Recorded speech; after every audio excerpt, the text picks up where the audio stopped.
Welcome back to What Arty Noobs for General Disturbance. This is the M56 Scorpion. It's the Tier 7 American tank destroyer. It's located on the assault team on Karelia Assault, and it's under the command of Andromedaa. Now this is a little premium tank that you can pick up. It's got virtually no armour, but it does have a rather good 90mm gun, and it's very sneaky. Now this tank was developed by the Americans for use in, well, by the US Marine Corps and also by their airborne forces.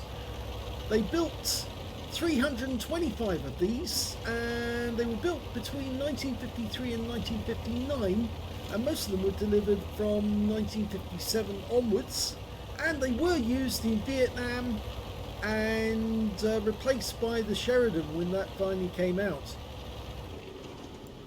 Okay, it's got sighting of the enemy, getting ready to shoot.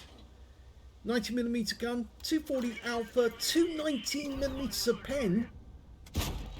Yep, got that one in. And he didn't get spotted as well, so he's going to try again.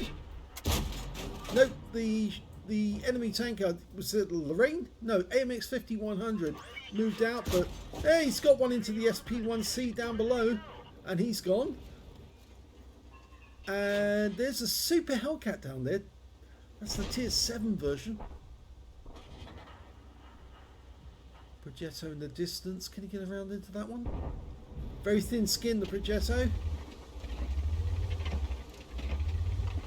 No, he can't see it at the moment.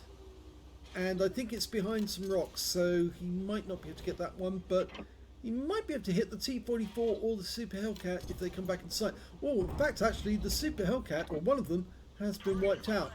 SU-152 easily goes through the side of that. 237, which is a low roll.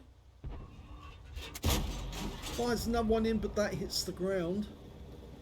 Oh, he's spotted an SU-100M1, or rather, he didn't spot it, but somebody else did, and he's getting the shots on him. That one was a low roll. Firing another shot in, hits the ground.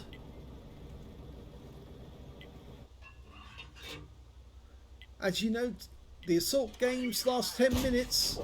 Gets around into the T-44. He's taken out by our T-34-100. In fact, the T-34-100 is Riverstones of No Retreat, No Surrender. Same clan as Andromedaa. They've also platooned with Enton 1995, is that Eaton, and he's in the GW Panther. Good shot right into the rear casing of the SU-100M1, where it's weak on the sides. Trying to get a shot on the SU-100, but 152 rather, but he's actually behind those rocks. Can't hit him from here. If the Peter gets close enough, there's a Peter down there, he might be able to get a shot or make the SU-152 move, and then you can get shots on him then.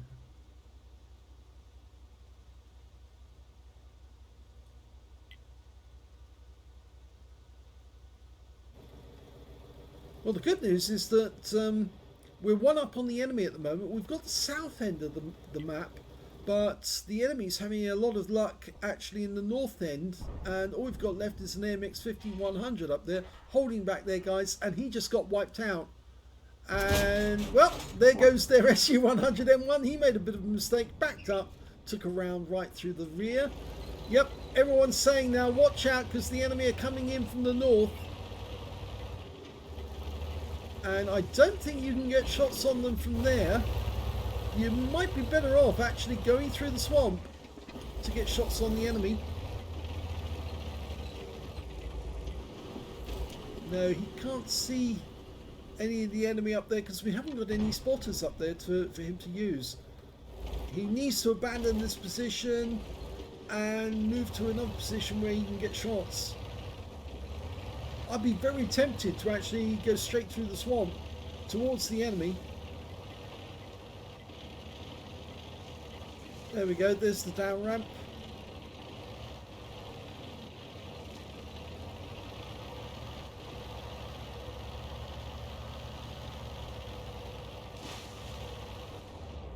The armour on this little tank destroyer is virtually non-existent. In fact, actually in the wiki they say it's only 1mm, and that's at the rear of the vehicle. In fact, it's paper thin armour. As you can see, there's only a sort of like a token gun shield around the gun, and every time this gun would actually fire, the whole vehicle would literally leap into the air. It was so lightweight. It was only 9 tons in total weight, 7 tons dry weight. That's without the ammo. The ammo is stowed in the boxes at the rear, you can see there, and pulled out one by one. But the vehicle would jump because it's got a tremendous recoil from that 90mm gun. Now apparently there's an AMX M445 somewhere around the corner. There he is. Oh, it's the 152, and he takes him out with 1 round. Wow, that was bold. Very bold indeed.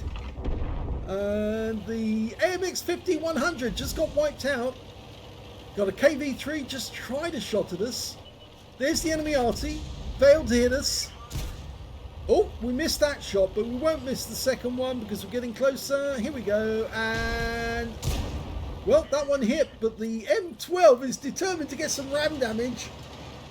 Unfortunately, he doesn't. Instead, he goes down. Yeah, the M12 should have done some RAM damage to an M56 because it's such a light chassis.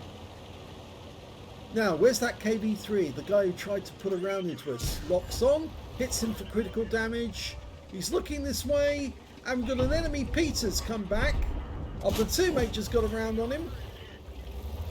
This is a very bold move by Andromeda to do this because it's actually spurred the team on to win. They've only got 3.5 minutes left to do it, but they can do it now because there's only 4 enemies left. Unfortunately, we lost our platoon mate there. Riverstone's got taken out. I think he peeked too far over the edge of the hill there, and somebody put a round into him. I think it may have been the Peter, but there's still some enemy tanks to kill. Andromeda's trying to outsmart that KV3 and the Peter. Come up behind them. There's the Peter. Locks on. Oh, he missed. But the Arty didn't miss. And he got a hit. And we got a hit into the Progetto. And he's trying to get the shot on us. So he's down. There's only one enemy left. It's the KV3. And Andromeda's going to go for it. He takes a massive hit. And he's damaged his gun. But he's still going. And he fires one into the side of the KV3. KV3's going to fire back. Let's just hope he doesn't die on that. Yes! Gets him! Wins the game. And there's the Arty firing in for the last second. Well, I reckon that win was entirely down to Andromeda. He spurred his team to push, and it worked. It worked really well. He got a first ace tanker in the M56 Scorpion in that game. Yet when you get the scrolls underneath, it's the first one. He also got a fire effect for doing more damage to hit points to his own vehicle, a fighter badge for getting at least 4 kills. He ended up with 4, a duelist for taking down 2 tanks who damaged him, and a bruiser medal for getting at least 5 critical hits. In this one, he managed to get 5 exactly. But best of all, he got the high caliber, a tiny little tank destroyer, and like him, managed to get more damage than anyone else in the game. And his win rate from that battle was 7,874. What a great game for Andromeda's birthday. He managed to pick up 3,176 hit points of damage. The second highest scorer was the Progetto on the enemy team with 2,469. The third highest damage was the MX 5100 on his own team with 2,133. His platoon mate in the GW Panther was Eaton 1995. He got 2,041 hit points of damage. And his other platoon mate Riverstone's got 750 out of that game. When it came to kills, he got the highest number of those as well. 4 kills for Andromeda, 3 kills for the GW Panther Eaton 1995, and also for the T25-2. 2 kills for the Yoho and the Progetto 46 and KV3 on the enemy team. And we can see that the platoon mate, Riverstones, he got 1 kill out of that one. When it came to base XP, yeah, he's got that one as well. So he's got the top in all 3 columns. 1,364 went to Andromeda, 954 went to the SP1C, and 863 went to the OHO, with Eaton getting 825 and his other platoon mate getting 539. He fired 21 rounds of 90mm ammunition, got 17 direct hits on the enemy and 15 penetrations. Damage of 3,176 hit points, of which 1,243 were at more than 300 metres, so you can see a fair bit of damage done at long range. He did receive a hit. It was from the KV3. It was a penetration. It took a lot of hit points off him. It was a 122mm round, and if he had fired again, that KV3 would have taken him out of the game. 1 enemy vehicle spotted, 9 enemy vehicles damaged, 4 killed, and 995 hit points of damage assistance. I think some of that's spotting assist.